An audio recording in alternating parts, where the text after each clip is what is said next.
Today, Betty-Ann Heggie, CIM Distinguished Lecturer, will give us a talk on gender physics.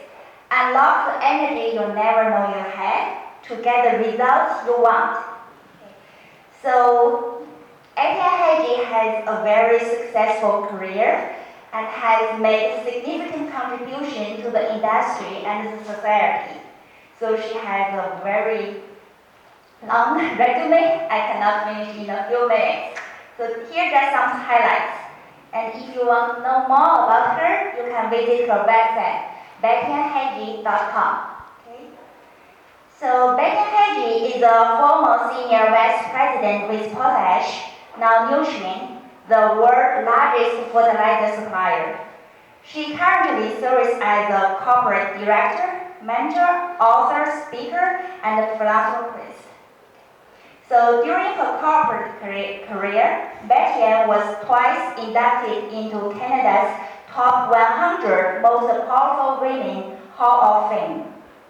In 2015, Betty-Ann was awarded Trailblazer Award from Women in Mining Canada and named one of the 100 global inspirational women in mining. She was inducted into the Saskatchewan Business Hall of Fame in 2017. So she is also the recipient of Queen's Golden Jubilee Medal and the YMCA Lifetime Achievement Award. So Betty-Ann founded the University of Saskatchewan's Mentorship Program, and more than 2,500 women have benefited from the program. So she also wrote many publications, including Harvard Business Review, and recently published a book on gender physics. Now please welcome Betty-Ann Heggie. Thank you. Thank you very much for all coming out tonight. It's my pleasure to be here and see all of you. My objective for tonight is for all of you to think, to leave here and be convinced. At least if you're not convinced, think seriously about giving up all of your hidden biases and stereotypes around gender. You see, we live with so many stereotypes around gender. They're so pervasive we don't even know that they're part of our lives.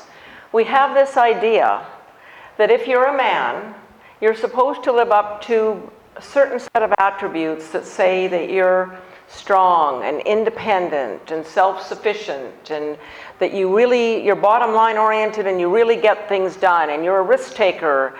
And then if you're a woman, people expect you to be soft and emotional and collaborative and empathetic and a good listener, and that you should be consensual and collaborative and very concerned about the collective. In other words, we think that men should take charge and women should take care. Has anybody had that experience? I worked for a man once who really broke down these stereotypes, and it made a very big impact on me. It was early in my career, and as you just heard, I was working at Potash. Potash is a mining company. Potash is the company was, it's a commodity. So when you have too much demand and too much supply and not enough demand, prices fall and companies lose money. We were bleeding red. Our board fired our CEO, and they brought in a new CEO, and he was from southern United States. And to those of us in Saskatchewan, he talked funny. He came into our company, and he'd been a US military man. He walked very erectly, he had a lot of confidence. He came in, he looked immediately at the numbers and said, "We have too much production, we need..." Saskatchewan is we're very homers. We're homers there. We don't really, people that are from the outside, we don't really trust them. And when somebody comes in and tells us they're going to shut down one of our mines and take away our jobs, people were up in arms. Somebody wrote a letter to the editor of the paper and said, This guy can't manage his way out of a pay toilet. Well, he was really, he demanded to know who wrote that letter. So myself and a couple other executives, we were scurrying around trying to figure it out. And what we found is the name on the letter was fictitious. The address was accurate and the phone number was accurate. The address and the phone number belonged to one of our hourly paid workers. But he didn't write the letter. His wife did.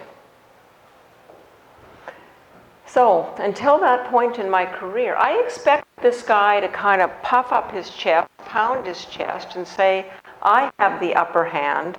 I'm going to squash out the person who made me look bad. Until that point in my career, that's what I had seen the guys that I had worked for do when they had the upper hand. But instead of that, I saw this very masculine energy guy get out of those attributes that we would typically think of as being masculine and revert over to use attributes that we typically think of as being feminine. He called her up and invited her for coffee on neutral ground. He didn't invite her to his office where he would have had the advantage of her seeing this big oak paneled office. No, they met at the Sheraton. And when he arrived, he didn't talk and tell her all the reasons why he needed to close this mine. He listened. He listened as she told him about her friends that were going to have to move because he was closing a mine, because they were going to move to Calgary where they could get a job. And then he did something else that's very feminine, expected of feminine attributes. He empathized. He had been the son of an hourly paid worker. They had had to move a lot when he was young, and he remembers being 5 years old and leaving behind his best friend Billy, and he never saw Billy again. By the time that coffee meeting was over, she was his new best friend. She put him on a Christmas card list. More importantly, she went out and told all the other hourly paid workers and their wives that he was doing the best he could do for the entity as a whole. So he came into our company and he used the attributes that we think of as being masculine. He did the analysis. He looked at the numbers. He said he made a courageous decision. It was a tough decision. He stood by it.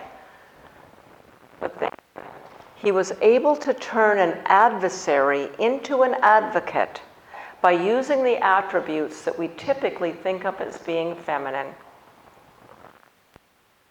Ideas that there's a way that men are supposed to act and a way that women are supposed to act, and it means that we're not using all the actions and options available to us. We're only using half of them.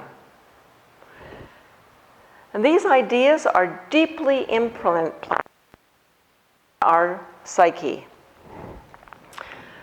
There's research out of, so there's in our languages, there are certain languages that denote nouns with a masculine or a feminine, such as a camera or a microphone or a chair or a glass of water would either be considered masculine or feminine in languages like French or German or Russian or Spanish. So this woman who's a professor at Stanford took a picture of a bridge to people in Germany where a bridge is considered feminine in their language. And she asks them to describe the bridge. What do you think they said? It's pretty. It's slender. It's elegant. They imbued it with the characteristics of what they thought an ideal woman should be. Then she took exactly the same picture of exactly the same bridge to people in Spain, where a bridge is masculine in their language. And she asked them to describe it. And what do you think they said? It's strong. It's sturdy. It's bold. So they imbued it with the attributes of what they think of masculine, and it's the same picture of the same bridge. Research came out of the University of Illinois that showed that female hurricanes are 3 times as deadly as male hurricanes. Now, you might think that's because when women get mad, they really get mad. But actually, it had nothing to do with the strength of the storm. It had everything to do with people's perception of the storm based on its name.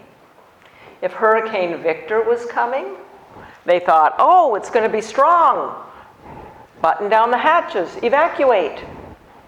But Hurricane Victoria, they thought, it's going to be weak, we can relax, we don't have to worry. And they lost their lives because of it. So these are all the things that are going on in our minds around what we think masculine denotes and what we think feminine denotes. And it all starts very early age.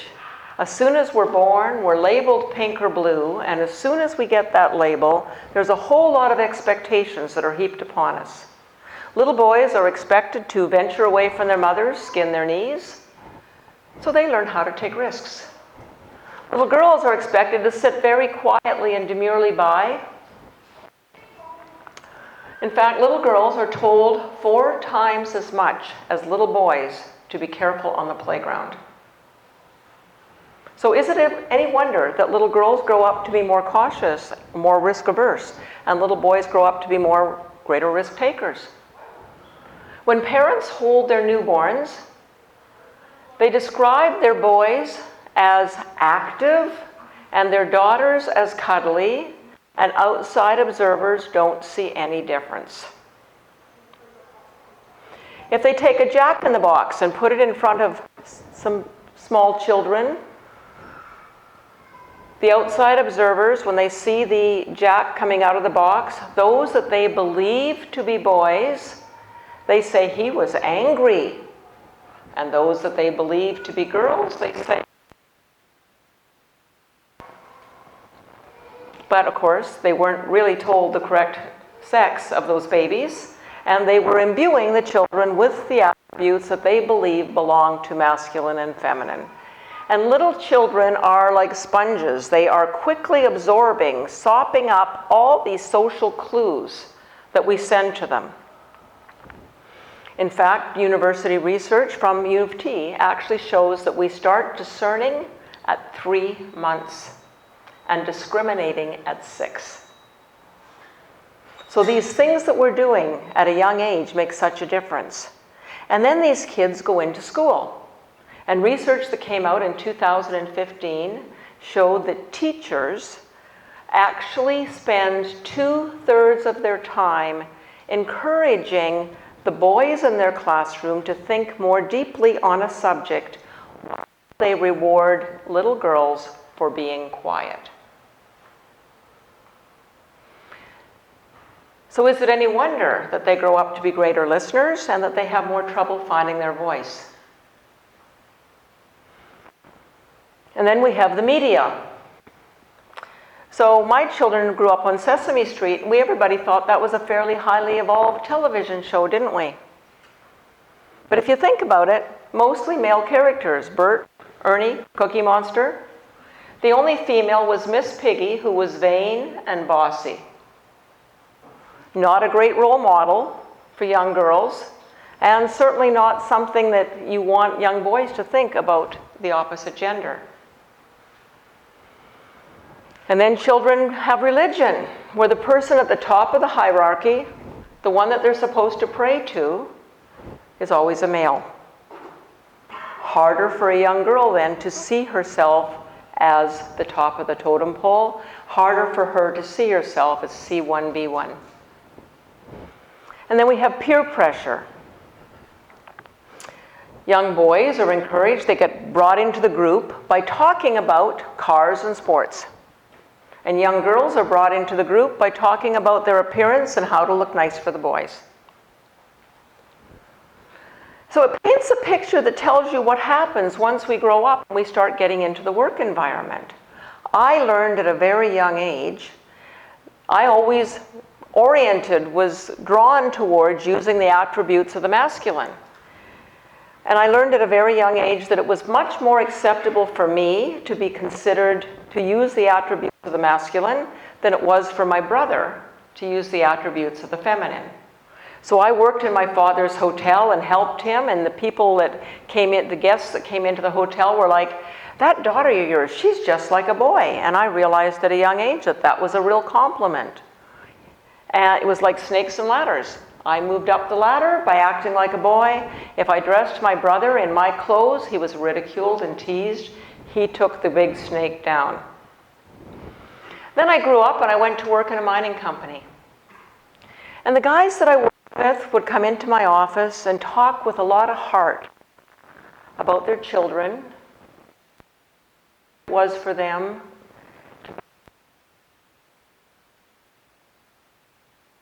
in the boardroom, and they suddenly, with all the other guys, they'd adopt a tough guy style of leadership, pound their fist on the table. No one's telling us what.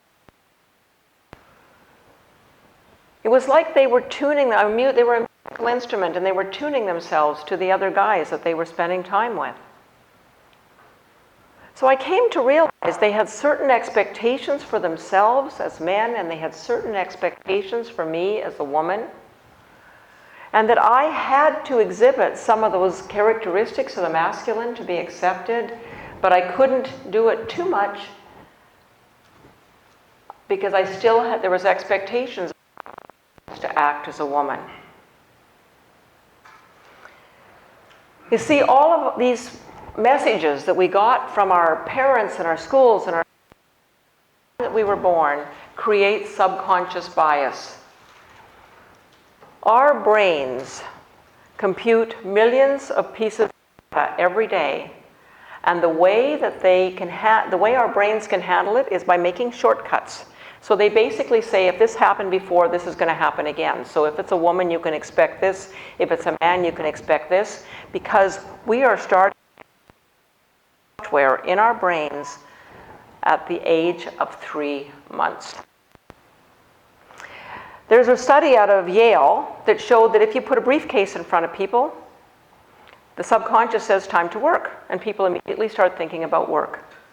If you open some cleaning fluid and let them breathe some cleaning fluid, people immediately start cleaning up. The subconscious says, time to clean up, I know that smell. So your subconscious is saying, you know, here's what you're going to have for lunch and you haven't even thought about lunch yet. It's way ahead of you. So you might consciously think, I don't discriminate, I don't believe in it, I don't believe in stereotypes. And that's the 10% of your brain that you're using consciously.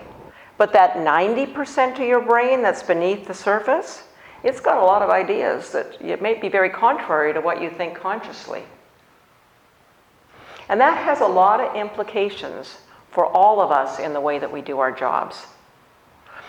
Because we want to be able to show up and bring our very best selves to work, and that means that we have to really express who we are. And that's not always easy if we're hiding who we are in order to fit into a gender box. And the other part of it is, if you're a good manager, what you want to do is find somebody with the right skills and talents and put them in the right job and then develop them. Who they are, in order to fit into a gender box, it's harder for you to identify what their skills and talents are, and harder for you to develop them.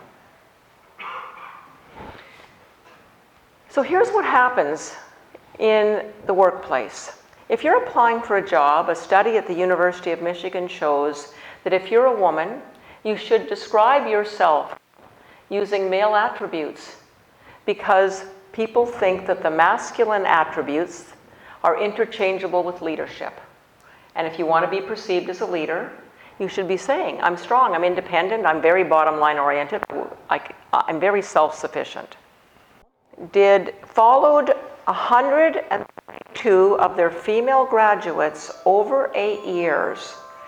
And what they found is that those women who displayed the attributes of the masculine were promoted not only more than other women, but more than men. Provided that they took those masculine attributes and cloaked them in a whole lot of feminine attributes.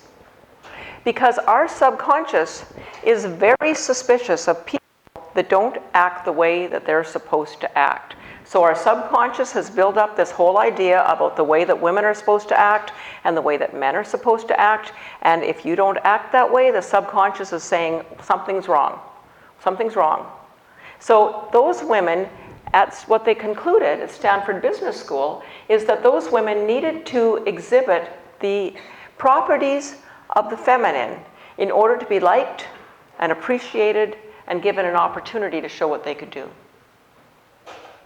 It goes both ways. People are realizing now that the attributes of the feminine are very important in the world scene. If you're dealing with a lot of different cultures, we've got an international global market and you're dealing with people from different countries, it's really important to be able to read body language and facial expressions. And that is more of an intuitive skill that comes from paying attention to the other. And those would be considered attributes of the feminine.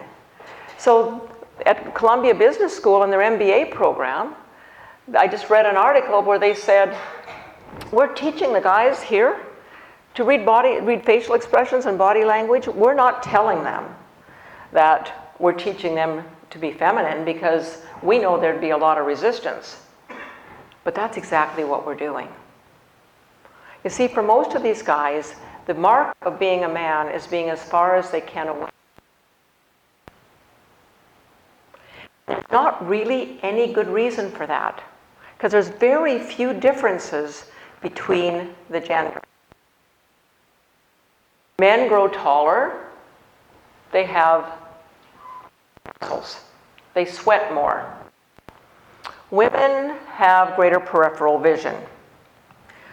We used to think that the reason that masculine and feminine were different was because our brains were different.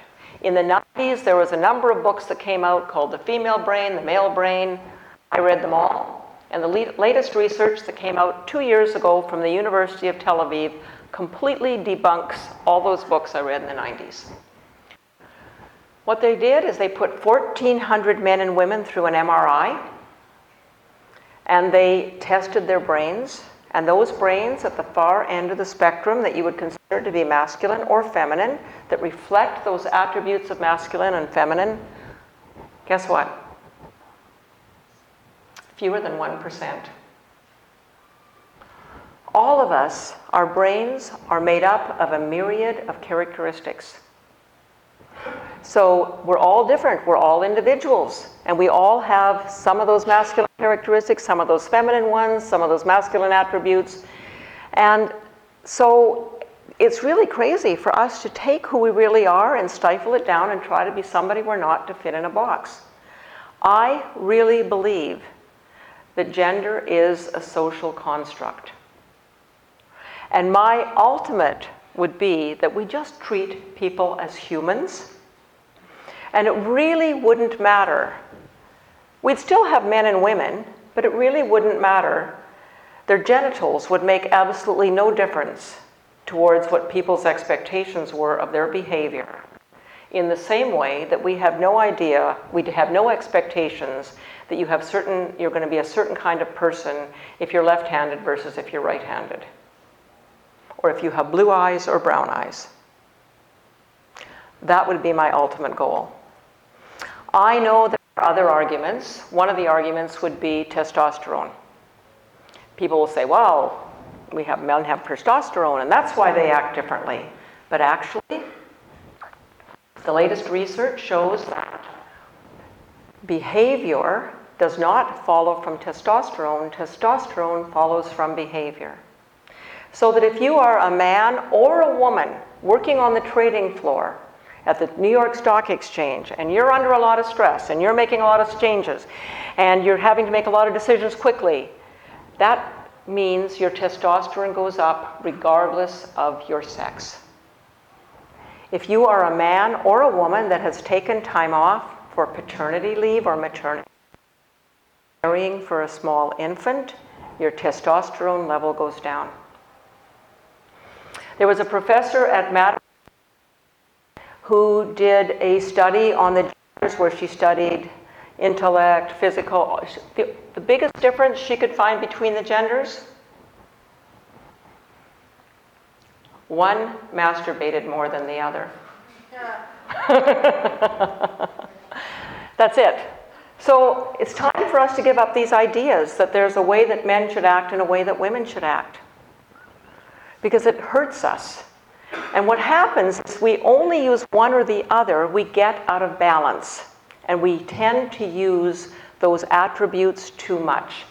It's a little bit like when you have a headache and you're going to take an aspirin, but you think, oh, my headache really is bad, so if one is good, two aspirin would be better. We tend to, when we're under stress, when we're tired, when we really are attached to an outcome and want to do well, we go to the attributes that have worked for us in the past, and we tend to overuse them. That means we dial them up to the extreme, and we use too much of them. And when I was growing up, my mother used to say, a good thing is a bad thing. And that's what creates toxic behavior. And you've probably heard in media or read in the papers about toxic masculinity. It's been getting a lot of coverage lately. And basically what it is using the attributes which are a strength. They are used in the proper amount, but they get wound up too much, and then they become negative. So you might actually be very directive, which is good if you're using it in the right amount in the right situation, but if you use too much of it, you become domineering.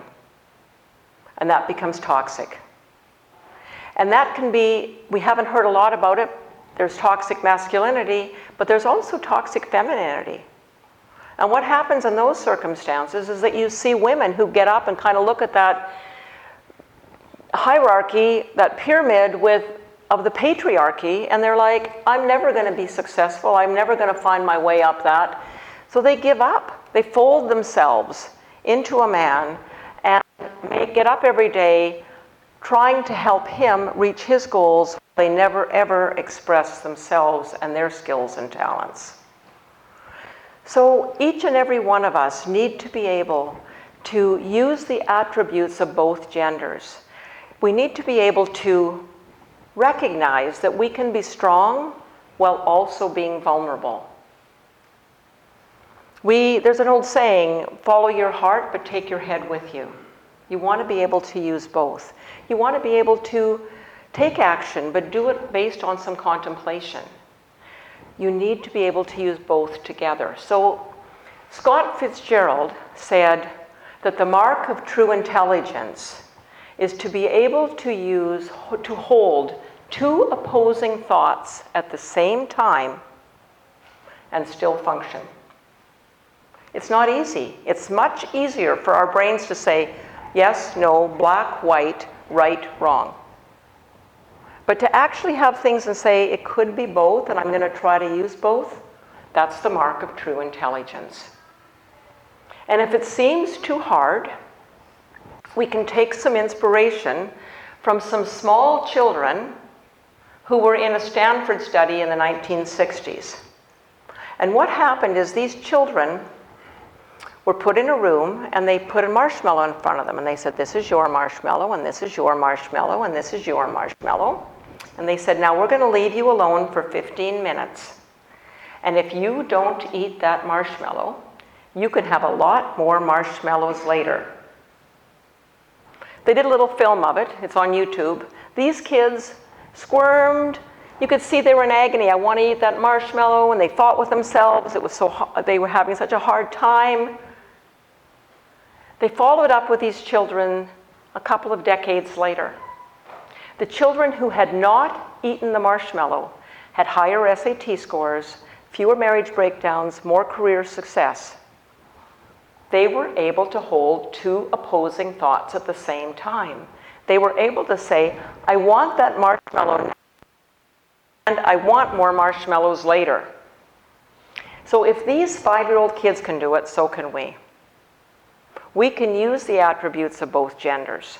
We just have to step out of our gender box and give ourselves permission to do so. It's really no difference than turning water on in a tap. If you want to drink hot water, if you want to quench your thirst, you turn on the cold. If you want to have a hot bath, you turn on the hot. You might adjust it a little bit to get the right temperature so you don't burn yourself. That's the same with using these energies. It's water coming out of the tap is still H2O. It's still you being you. You're just choosing to use the attributes we've typically thought of as masculine or typically thought of as feminine, and you're using them to your own advantage. Because if you have only been using one or the other exclusively, you're like a bird that's trying to fly on one wing. And everybody in this room could fly further and higher and faster by using both. Thank you.